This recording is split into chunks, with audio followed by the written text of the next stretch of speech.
Hello students, जिस video का आप सबको इंतजार था वो फाइनली आ गया, पर आप लोग वीडियोज को शेयर नहीं कर रहे हो, ये अच्छा नहीं है हमारे लिए। एंड ये वीडियो स्पेशली आप लोग के रिक्वेस्ट से बना है, तो इसको लाइक कर लीजिए। एंड इस एक वीडियो में वो सारे पॉइंट्स को डिस्कस करेंगे, जिसके बाद आपके सारे प्रॉब्लम्स का सोल्यूशन मिल जाएगा। तो जो हमारा पहला पॉइंट है वो ये है कि इतने लोगों को प्रॉब्लम क्यों हो रहा है इस सब्जेक्ट में। देखिए, ये नॉर्मल बात है कि आप लोग ने अभी 11th-12th कंप्लीट किया और आइदर आपने सीबीएसई, आईसीएसई या फिर स्टेट बोर्ड से किया होगा। तो मोस्ट ऑफ द केसेज में सीबीएसई एंड स्टेट बोर्ड में कोडिंग रिलेटेड सब्जेक्ट नहीं होते हैं, या अगर होते भी हैं तो आपने उसको अच्छे से नहीं पढ़ा। एंड नाउ ये आपका मैंडेटरी सब्जेक्ट हो गया है एंड उतना ही इम्पोर्टेंट। तो इससे आपको परेशान होने की कोई ज़रूरत नहीं है, ये नॉर्मल बात है। आप वीडियोज़ को लास्ट तक देखिए, आपको सब कुछ क्लियर हो जाएगा। देखिए, पाइथन को सबसे ईजी कोडिंग लैंग्वेज माना जाता है, क्योंकि इसमें बहुत सारे फंक्शंस होते हैं जो पहले से इनबिल्ट होते हैं, यानी कि डायरेक्टली बस यूज करना होता है उसको, वो प्री डिफाइंड होते हैं और उसको आप डायरेक्टली यूज कर सकते हैं। तो बस आपको वो फंक्शंस के नेम याद रखने होते हैं सो डैट आप उसको डायरेक्टली यूज कर सकें। एंड अगर बात करें कि आप स्क्रैच से इसको स्टार्ट करना चाहते हैं, या आपको थ्योरी तो समझ आ रहा है क्लास में, पर प्रॉब्लम सॉल्विंग के टाइम आपको प्रॉब्लम्स आ रहे हैं, तो पहले आप YouTube पर किसी चैनल को एक फॉलो कीजिए। ठीक है, मैं कुछ YouTube के प्लेलिस्ट को डिस्क्रिप्शन में भी ऐड कर दूंगा, तो आप उनको वहां से चेकआउट कर सकते हैं। एंड उसमें से किसी एक को फॉलो कीजिए। पर डे आपको 2 लेक्चर वीडियो देखना है, एंड मोस्टली 20 to 25 मिनट्स के वीडियोज होते हैं। एंड साथ में कोड भी कीजिए, क्योंकि देखिए बहुत लोग लेक्चर तो देखते हैं पर साथ में कोड नहीं करते हैं, एंड यही सबसे बड़ी गलती करते हैं वो लोग। तो जो कोड वीडियो में करा रहे हैं, यानी जो भी वीडियो आप देख रहे हैं उसमें जो भी कोड कराया जा रहा है, उसको साइड बाय साइड आप भी करते रहिए। ये तो हो गया रिसोर्स की बात, कि आपको कहाँ से करना है और कैसे करना है। इसके बाद मोस्ट इंपॉर्टेंट आता है क्वेश्चन प्रैक्टिस। देखिए, आप या तो कोड तंत्र से प्रैक्टिस कर सकते हो, या फिर चैट जीपीटी से topic wise basic question generate करके ट्राई कर सकते हो। अगर आप प्रैक्टिस स्टार्ट करोगे तो हो सकता है कि आपको बेसिक क्वेश्चन में भी प्रॉब्लम आए। ये नॉर्मल है, स्टार्टिंग में सबके साथ होता है। ऐसे सिचुएशन में आप उसके आंसर को चैट जीपीटी या किसी भी एआई से सर्च करके उसको समझने की कोशिश कीजिए। यानी जो भी आप क्वेश्चंस प्रैक्टिस कर रहे हैं एंड आपको प्रॉब्लम्स आ रहा है, नहीं सॉल्व हो रहा है, चाहे आप बेसिक से ही स्टार्ट करें, फर्स्ट क्वेश्चन ही स्टार्ट किए और फर्स्ट क्वेश्चन ही आपको समझ में नहीं आया, तो ये नॉर्मल है, ये होगा ही। देन आप उसको किसी भी एआई से उसके आंसर्स को सर्च कीजिए, एंड उसको जो कोड में एक्चुअली क्या हो रहा है वो समझने का कोशिश कीजिए, कि कोड में एक्चुअली हो क्या रहा है और कोड कैसे वर्क कर रहा है। देन उसको फिर से सॉल्व करने का ट्राई कीजिए। तो इन सब के बीच में आपको कुछ एरर्स मिलेंगे, एंड एक बात याद रखिए, जो कोड करेगा उसको ही एरर मिलेगा। So if you are getting error, it means you are learning something, and whenever you are getting some error, everything you are learning something new. तो एरर से आपको घबराना नहीं है, एरर को ही सॉल्व करना है। ठीक है, देन आता है हमारा एरर सॉल्विंग। क्योंकि अभी तक आपने कॉन्सेप्ट को देख लिया, उसके साथ थोड़ा कोड भी कर लिया, एंड उसके बाद क्वेश्चन भी स्टार्ट किया, बट उस क्वेश्चन में आपको एरर आया। नाउ अब आपको यह देखना है कि वो एरर क्या आ रहा है। आप कोई भी कंपाइलर यूज कीजिएगा तो उसमें एरर को शो करता है, एंड उसके साथ कुछ एरर्स का डिटेल्स भी होता है। जो भी आप जब भी कोई कोड में एरर आता है तो कंपाइलर के जो एरर सेक्शन होते हैं, जहाँ पे एरर आपको शो करता है, वहाँ पे सारा डिटेल शो करता है। तो उसमें आपको चेक करना है कि एरर किस लाइन में आ रहा है, फर्स्ट थिंग। एंड जनरली सभी कंपाइलर में ये एरर के साथ शो करता है कि वो कौन से लाइन में एरर आ रहा है। एंड देन चेक कीजिए कि एरर में आपको कुछ हिंट मेंशन है या नहीं। नॉर्मली एरर में हिंट मेंशन होता है कि वो एरर क्यों आ रहा है, एंड उसको सॉल्व कीजिए। एंड सेम प्रोसेस रिपीट कीजिए जब तक कि सारे एरर सॉल्व नहीं होते। And after some step you can find your output. तो इस तरीके से आप अपने जो भी आउटपुट आपको अचीव करना था, उस आउटपुट तक आप पहुंच पाएंगे। तो हमने अभी तक देखा कि कैसे आप किसी भी प्रॉब्लम को अप्रोच कीजिएगा, एंड आई होप आपको ये सारा प्रोसेस क्लियर हुआ होगा। तो आगे बढ़ने से पहले एक बार कमेंट में बताइए कि प्रोसेस क्लियर हुआ या नहीं, और अगर कोई डाउट है तो उसको कमेंट कीजिए, एंड व्हाट्सएप ग्रुप को ज्वाइन कर लीजिए, लिंक डिस्क्रिप्शन में मिल जाएगा। एंड 75% लोगों ने अभी तक सब्सक्राइब नहीं किया है चैनल को, तो हाई चांसेस है कि कोई भी अपडेट आएगा तो मिस हो जाएगा। तो मेक श्योर कीजिए कि आपने सब्सक्राइब कर लिया है, और नहीं किया है तो अभी कर लीजिए। इसके बाद मोस्ट इंपॉर्टेंट आता है क्वेश्चन प्रैक्टिस। देखिए, आप या तो कोड तंत्र से प्रैक्टिस कर सकते हैं, या फिर चैट जीपीटी से टॉपिक वाइज क्वेश्चन जनरेट करके ट्राई कर सकते हो। तो चलिए बात करते हैं आपके एग्जाम एंड कोड तंत्र का, जो कि मोस्ट इंपॉर्टेंट आज का टॉपिक था हमारा, जो कि बहुत सारे आप लोगों के रिक्वेस्ट थे। तो देखिए आपका जो एग्जाम होगा वो कोड तंत्र पर ही होगा एंड इंटरफेस आपका सिमिलर होगा जैसे क्वेश्चन प्रैक्टिस के लिए होता है। मतलब कि जो कोड तंत्र जब आप क्वेश्चन प्रैक्टिस के लिए ओपन करते हैं तो जिस तरीके से आपको सारे क्वेश्चंस, टेस्ट केसेज एंड सारा आपको इंटरफेस दिखता है, उसी तरीके से एग्जाम में भी होगा। एंड वहाँ पे 2 क्वेश्चंस होंगे जो कि कोडिंग के लिए होंगे एंड 10 MCQ होंगे। तो बहुत लोग को ये क्यूरी था कि क्वेश्चंस, MCQ क्वेश्चंस के लिए भी प्रैक्टिस के लिए क्वेश्चंस चाहिए। तो देखिए ऐसे हमें PYQ नहीं मिलते हैं पाइथन या किसी भी कोडिंग लैंग्वेज के जो भी, क्योंकि बहुत ही 10 क्वेश्चंस होते हैं तो 10 क्वेश्चन बहुत। बट अगर आपको चाहिए कि प्रैक्टिस के लिए तो आप कमेंट में हमें बता सकते हैं एंड हम उसको ट्राई करेंगे कि हम एक क्वेश्चन सेट आपके लिए तैयार करें जिससे कि आप एक रिवीजन कर सकते हैं एंड एक बार आप प्रैक्टिस कर सकते हैं MCQ के लिए। तो उसको अगर आपको रिक्वायरमेंट है तो कमेंट में हमें बताइए। एंड चलिए हम लोग कोड तंत्र को देखते हैं एंड एग्जाम्पल से देखते हैं, हम समझते हैं कि कैसे आप कोड तंत्र को जब आप क्वेश्चन के लिए उसको अप्रोच करें, क्वेश्चन को अप्रोच करें या तो एग्जाम में या फिर क्वेश्चन प्रैक्टिस में, देन कैसे आप इफेक्टिवली उसको आप सॉल्व कर सकते हैं। देखिए एग्जाम्पल लेते हैं, जैसे कि ये आपके कोड तंत्र का ही जो भी क्वेश्चन है। देखिए जब भी आप ओपन कीजिएगा तो आपको एक क्वेश्चन मिलेगा, ठीक है। तो आपको क्वेश्चन को ध्यान से पढ़ना है, क्वेश्चन में क्या है समझना है। बेसिक या तो हो सकता है कोई फार्मूला हो या कोई थ्योरी हो या कुछ कैलकुलेटर बनाने को दिया हो, तो इसमें आपको समझना है यहाँ पे क्या करना है। पहले क्वेश्चंस देखना है, फिर यहाँ पे देखना है कुछ उसमें हिंट या फार्मूला या कुछ दिया है क्या। तो देखिए यहाँ पे फार्मूला है कि कुछ क्यूब सरफेस किससे रिलेटेड निकालना है एंड हमारे पास एक फार्मूला भी दिया है। तो ये मेन इंपॉर्टेंट होता है, इसी को हम इम्प्लीमेंट करना होगा कोड में। एंड फिर आता है हमारा input format, output format. Input format एक बार पढ़ लीजिए। Input format and output format हमारा ये होता है कि उसका जो फॉर्मेट होगा इंटीजर होगा या फ्लोट होगा, तो उन सबसे रिलेटेड ये होता है। तो ये हमारा एंड नेक्स्ट चीज आता है सैंपल टेस्ट केसेस। आपको इन्हीं चीजों पर ध्यान रखना है, ठीक है। पहले ये सब देख लेना है एंड मोस्ट इंपॉर्टेंट आपका है सैंपल टेस्ट केसेस। आपको क्वेश्चन स्टार्ट करने से पहले, कुछ सोचने से पहले क्वेश्चन के लिए आपको टेस्ट केसेस देखना है। तो देखिए यहाँ पे जो आपको ये ब्लू कलर का दिख रहे हैं, ये एक टेस्ट केस है, ठीक है, एंड ये सेकंड टेस्ट केस। तो ब्लू कलर के जो दिख रहे हैं वो आपके इनपुट्स हैं, ठीक है। जैसे किसी भी मशीन को ऑपरेट करने के लिए हमें कुछ ना कुछ उसमें इनपुट देना पड़ेगा। अगर कुछ इनपुट देंगे तो ही हमें कुछ आउटपुट मिलेगा। तो उसी तरह हमारा सेम कोडिंग में भी हमें कुछ इनपुट देना होता है। बट इनपुट बहुत सारे हो सकते हैं, एक इनपुट हो सकता है, 2 इनपुट हो सकता है। तो कोड में पहले हमें पता करना है कि इनपुट कितना है। पहला हमारा अप्रोच होगा कि इनपुट कितना है। तो देखिए ये जितना ब्लू कलर से आपको दिया रहेगा वो इनपुट है, ठीक है, एंड अदर वन इज आपका आउटपुट, ठीक है। तो यहाँ तो इस कोड को देख के, इस सैंपल टेस्ट को देख के आपको क्लियर आइडिया हो गया कि एक हमारा इनपुट है एंड एक हमारा आउटपुट आएगा। तो जो हमारा इनपुट का लाइन होगा कोड में वो एक लाइन का कोड होगा, यानी कि एक लाइन इनपुट लेंगे, ठीक है, एंड हमें कुछ प्रिंट करना है एंड फार्मूला दिया है। जैसे देखिए हमारा इनपुट है 2.5 एज दिया है एंड बोल रहा है सरफेस एरिया निकालने के लिए। तो हम जो हमारा इनपुट फंक्शन होगा वो एक लेंगे एक लाइन में एंड मान लीजिए उसको एज नेम के ई नेम के वेरिएबल में हमने स्टोर कर लिया, ठीक है। एंड देन हम result is equal to E into 6 कर देंगे, जो कि हमारा फॉर्मूला में दिया गया है, एज इंटू 6, ठीक है। तो एंड आपको एज का स्क्वायर दिया गया है यहाँ पे, ठीक है। तो जो हमारा जो इनपुट आएगा एज, उसको 2 टाइम्स मल्टीप्लाई कर देंगे, ठीक है। जैसे 2.5 into 2.5 into 6 is equal to result and हम प्रिंट कर देंगे रिजल्ट को।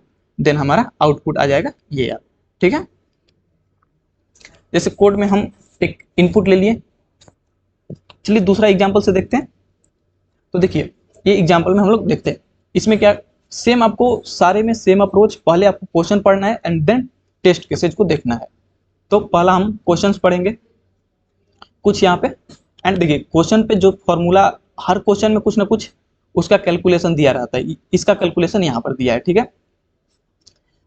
ये 3 लाइन का आपका, इसको आपको कैलकुलेशन में आपको कन्वर्ट करना है, ठीक है, मैथमेटिकली कन्वर्ट करना है।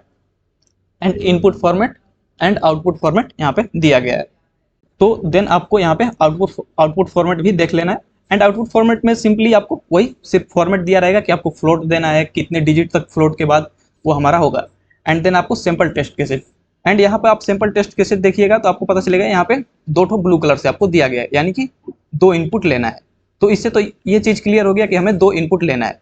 देन हम कोड में यहाँ पे देख सकते हैं first line and second line दो ठो सिंपली इनपुट लिया गया है। एंड आप फ्लोट एंड इंट को देख सकते हैं, एंड वो आपको इनपुट फॉर्मेट में भी मेंशन है कि फर्स्ट आपको फ्लोट रहेगा एंड सेकंड इनपुट। और यहाँ से आप टेस्ट केसेज में भी देख सकते हैं कि इनपुट जो है 25.5 एंड 15 आपका जो भी एक फ्लोट है एंड एक इंटीजर है। तो अब दो ठो इनपुट लाइन हमारा ये तो यहाँ तक हो गया, दो ठो input line. And third one is output, यानी एक प्रिंट स्टेटमेंट होगा जो कि हमारा आउटपुट रहेगा, तो वो हमारा ये प्रिंट स्टेटमेंट आ गया। एंड उसके बाद बीच में हमारा कैलकुलेशन, यही 3 स्टेप है आपका। ठीक है, जो भी कोडिंग होगा आपका 3 स्टेप में, इनपुट, कैलकुलेशन एंड आउटपुट। ठीक है, तो इनपुट आउटपुट तो आपको पता चल जाएगा कितना लेना है एंड क्या लेना है। एंड इनपुट को आपको मैनुअली नहीं देना है, अगर जब भी ये ब्लू कलर में आपको दिख रहा है तो ये ऑटोमेटिकली आपको इनपुट मिल जाएगा कंपाइलर की तरफ से। तो आपको जस्ट इनपुट स्टेटमेंट इंक्लूड करना है अपने कोड में। देन कैलकुलेशन के लिए आप जो भी क्वेश्चंस में मैथमेटिकल रिप्रेजेंटेशन दिया है या फिर थ्योरेटिकल दिया है एंड उसको आप मैथमेटिकल में कन्वर्ट कीजिए। जैसे इसी क्वेश्चन को देखें तो यहाँ पे दिया है take that plant starting height of centimetre, यानी एक प्लांट है जिसका स्टार्टिंग हाइट कुछ है। ठीक है, and take the number of week it has been grown. दूसरा है कि मुझे 5 वीक में बताना है कि ये कितना ग्रो करेगा, ये प्लांट, जो भी ये प्लांट है तो ये 5 वीक में कितना ग्रो करेगा। ठीक है, तो एंड थर्ड लाइन है calculate the estimate final height assuming the plant grow 0.5 centimetre per week. तो एक वीक में 0.5 सेंटीमीटर ग्रो करता है, तो 5 वीक में 5 इंटू 0.5 सेंटीमीटर ग्रो करेगा। यही होगा ना, आपको जो भी मैथमेटिकल रिप्रेजेंटेशन होगा टोटल ग्रो इतना करेगा। एंड मान लीजिए पहले से इस प्लांट का हाइट था कुछ 10 सेंटीमीटर। ठीक है, 10 सेंटीमीटर पहले से था एंड आपका 5 वीक में जो ग्रो किया वो 5 इंटू 0.5 यानी कि आपका 2.5। ठीक है, ये ग्रो किया आपका, तो जो टोटल हाइट हुआ नाउ वो कितना हुआ, 10 प्लस 2.5, यही हुआ ना आपका, पहले से 10 था एंड 2.5 आपका ग्रो किया, तो टोटल हुआ आपका 10.5, 10 प्लस 2.5 तो आपका हो गया टोटल 12.5। तो इसको आपको अब कोडिंग में इसको लिखना है, तो जो इसका कैलकुलेशन होगा तो आपको एक 0.5 नेम का वेरिएबल लेना है जिसमें 0.5 को स्टोर कर लेना है ताकि हम उससे मल्टीप्लाई करें, या डायरेक्टली भी यहाँ कोड में आप कोड में डायरेक्टली रिजल्ट को प्रिंट कर रहे हैं, आप रिजल्ट की जगह पर कोई भी वेरिएबल नेम ले सकते हैं। वेरिएबल नेम आपके चॉइस पर है। मान लीजिए r इज इक्वल टू मैंने लिया ए जो कि इनपुट है, जो कि इनिशियल हाइट है, प्लस मेरा वीक इंटू 0.5, तो वीक है मान लीजिए 5 इंटू 0.5। ठीक है, तो ऐसा हो जाएगा। एंड मान लीजिए कि देखिए वीक तो मुझे इनपुट में मिल रहा है एंड ए का वैल्यू भी, इनिशियल जो हाइट है वो भी वैल्यू इनपुट से मिल रहा है एंड वीक भी इनपुट में मिल रहा है, तो मैं वीक की जगह पर कोई बी वेरिएबल रख दूंगा एंड ए एंड बी हमारा इनपुट हो जाएगा, तो ये आपका डायरेक्टली रिजल्ट आपका प्रिंट हो जाएगा। चलिए एक और एग्जाम्पल देख लेते हैं। ये एग्जाम्पल है जैसे आपका लूप का, तो लूप में क्या करना है, क्वेश्चन को एक बार पढ़ लीजिए। जैसे कि देखिए सेम वही प्रोसेस आपके कोडिंग में भी सेम, फर्स्ट चीज आपको देखना है इनपुट कितना है, आउटपुट कितना है, तो उसके अकॉर्डिंग आपको इनपुट ऐड कर देना है एंड आउटपुट ऐड कर देना है, एंड बीच में फिर आपको कैलकुलेशन के लिए क्या लॉजिक दिया गया है वो देखना है।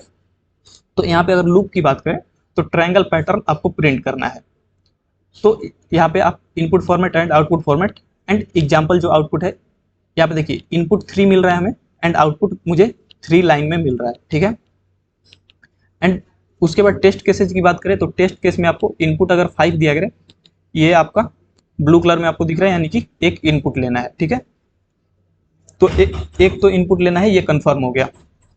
तो इनपुट यहाँ पर अगर 5 मिल रहा है मुझे, तो मेरा आउटपुट है वो 5 लाइन में मिल रहा है एंड हर लाइन में मेरा एक स्टार ज़्यादा है, यानी फर्स्ट लाइन में एक स्टार, सेकेंड लाइन में उससे एक ज़्यादा, थर्ड लाइन में उससे एक ज़्यादा, फोर्थ लाइन में उससे एक ज़्यादा एंड फिफ्थ लाइन में उससे एक ज़्यादा, यानी कि टोटल हर लाइन में जो लाइन है उस लाइन में उतने स्टार्स हैं।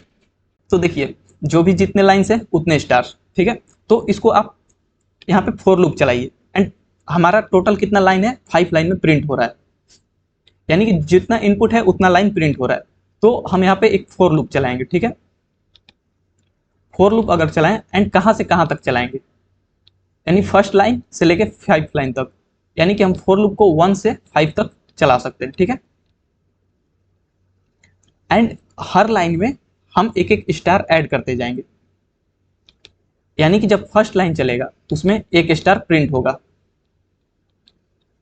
यानी जो हमारा जैसे भी आप यूज करते हैं i is equal to 0 and i is equal to 1 to i is equal to 5, तो जो हमारा फर्स्ट लाइन होगा प्रिंट, तो यहाँ पर आपने पहला स्टार प्रिंट कर लिया। जैसे लाइक मैंने फॉर लूप चलाया 1 टू 5 एंड उसमें एक प्रिंट स्टेटमेंट लगाया स्टार का, देन हमें हर लाइन में डिफरेंट नंबर ऑफ स्टार्स भी इंक्रीज होने चाहिए, यानी कि जैसे मेरा यहाँ 1 है तो प्रिंट 1 एक स्टार प्रिंट होगा, एंड जब सेकेंड लूप चलेगा तो मेरा 2 स्टार प्रिंट होगा।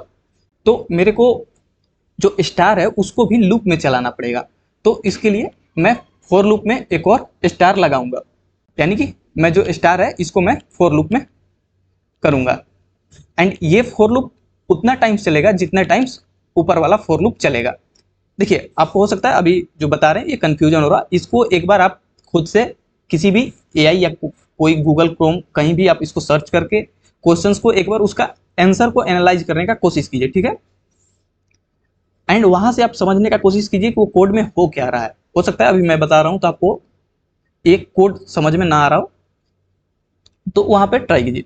तो वही है, जितना बार मेरा जैसे पहला लूप में मेरा 1 आया तो जो उसके अंदर वाला लूप होगा वो एक बार चलेगा, एंड फिर अगर ऊपर वाले में 2 आया यानी कि वो सेकंड लाइन में शिफ्ट कर जाएगा, एंड क्योंकि सेकंड टाइम लूप चलेगा तो वो नेक्स्ट लाइन में प्रिंट करेगा, एंड नेक्स्ट लाइन में जो मेरा सेकंड लूप है जिसमें स्टार है वो मेरा 2 टाइम्स चलेगा, ठीक है। यानी कि जो प्रिंट स्टेटमेंट हमारा होगा जो कि स्टार, वो भी हमारा लूप में भी चलेगा। जो लूप का इटरेशन होगा उतने बार फर्स्ट आइट्रेशन में एक बार प्रिंट करेगा, सेकंड आइट्रेशन में 2 बार प्रिंट करेगा, थर्ड आइट्रेशन में 3 बार। ऐसे ही हमें जो भी हमारा इंड केस है, इंड केस आपको दिया गया है, एंड हमेशा स्टार्ट आप देख सकते हैं 1 से हो रहा है, ठीक है। तो 1 to 5 यानी 1 to n बोल सकते हैं, ठीक है। अगर हम इनपुट ले रहे हैं n तो 1 to n, ठीक है। एंड उसको उतने बार में हम लूप चला सकते हैं। तो देखिए एक और एग्जांपल ले लेते हैं। तो देखिए एग्जांपल में आप क्वेश्चंस दिया गया, एंड देखिए ये मेनली आपको क्वेश्चंस में ही यहाँ पे दिया गया है। इस क्वेश्चन में सारा कंप्यूटेशन की क्या करना है, कौन क्या परसेंटेज में हो रहा है, ठीक है। एंड आपको जो भी कंप्यूटेशन दिया है सिर्फ इतना ही है, इसमें इंपॉर्टेंट इतना ही है, जो भी आपका थियोरेटिकल में दिया है उसको मैथमेटिकली आपको कन्वर्ट करना है। And input format and output format आपको सिर्फ फॉर्मेट के बारे में दिया रहेगा, इनपुट लेना है। एंड फिर हम देखेंगे टेस्ट केस, ठीक है। तो टेस्ट केस में आप यहाँ से देख सकते हैं कि 2 ठो इनपुट लेना है, ठीक है। यहाँ से आपको समझ में आ गया 2 ठो इनपुट लेना है, तो ये तो आपको क्लियर हो गया कि 2 लाइन आपको इनपुट ऐड करना है। एंड इनपुट में पहला आप देख सकते हैं इंटीजर वैल्यू है एंड दूसरा कैरेक्टर है, तो आप इंटीजर एंड स्ट्रिंग और कैरेक्टर आप ले सकते हैं, ठीक है। तो आप कैरेक्टर को, यानी कि पहला इनपुट आपका इंटीजर एंड दूसरा इनपुट कैरेक्टर, यानी कि 2 इनपुट आपने 2 लाइन का कोड लिख लिया इनपुट के लिए, एंड 2 आपको यहाँ पे दिख रहा है आउटपुट, तो 2 लाइन प्रिंट स्टेटमेंट लगा लिए, ठीक है। तो यहाँ पे आपका first and third part code का कंप्लीट हो गया, एंड बचा बीच में कंप्यूटेशन पार्ट। तो कंप्यूटेशन आपको जो भी यहाँ से है तो उसको मैथमेटिकली फॉर्मूला आप उसको बनाकर, देखिए अगर प्रॉब्लम आ रहा है तो आप एक बार पेपर पर उसको फार्मूले पे कैलकुलेट करने का कोशिश कीजिए, एंड जैसे आप पेपर पर कैलकुलेट कर रहे हैं जो फार्मूला, उस फार्मूले को कोड में इसको लिखने का ट्राई कीजिए, ठीक है। सिंपल चीज़ है, जो भी आप कंप्यूटेशन कीजिएगा उसमें मल्टीप्लाई, एडिशन, सब्ट्रैक्शन यही आएंगे, एंड कोड में भी आपको वही यूज करने हैं, A/B। बस ये है कि जो आप हमेशा हमारा इनपुट डिफरेंट है तो हमारा वो वेरिएबल में स्टोर रहेगा, ठीक है। तो A एंड B में स्टोर रहेगा, तो उसी तरह बस सिंपली A एंड B में स्टोर कीजिए एंड A/B को अपने फॉर्मूले में पुट कीजिए, एंड आपका आंसर आ जाएगा, ठीक है। तो आई होप कि आपको यहाँ तक सारा कुछ क्लियर हुआ होगा, और कैसे आपको एग्जाम में या फिर क्वेश्चन प्रैक्टिस के टाइम में आपको अप्रोच करना है ये क्लियर हुआ होगा। एंड अगर कोई भी डाउट है तो हमें कमेंट करिए, एंड वीडियो को अपने फ्रेंड्स एंड क्लास ग्रुप्स में जरूर शेयर कीजिए, एंड मेक श्योर कीजिए कि आपने सब्सक्राइब कर लिया है वीडियोज़ को, एंड वीडियोज़ को लाइक भी कर दिया कीजिए। अगर आपको वीडियोज़ पसंद आते हैं, आपको कुछ इन्फॉर्मेटिव लगता है तो वीडियोज़ को लाइक जरूर कर दिया करिए। तो चलिए मिलते हैं नेक्स्ट वीडियो में। अगर कोई भी प्रॉब्लम या डाउट आ रहा है या अभी भी कुछ क्लियर नहीं हुआ है तो कमेंट में बताइए, एंड व्हाट्सएप ज्वाइन कर लीजिए, वहां से भी आप हमें कॉन्टैक्ट कर सकते हैं। तो चलिए मिलते हैं नेक्स्ट वीडियो में।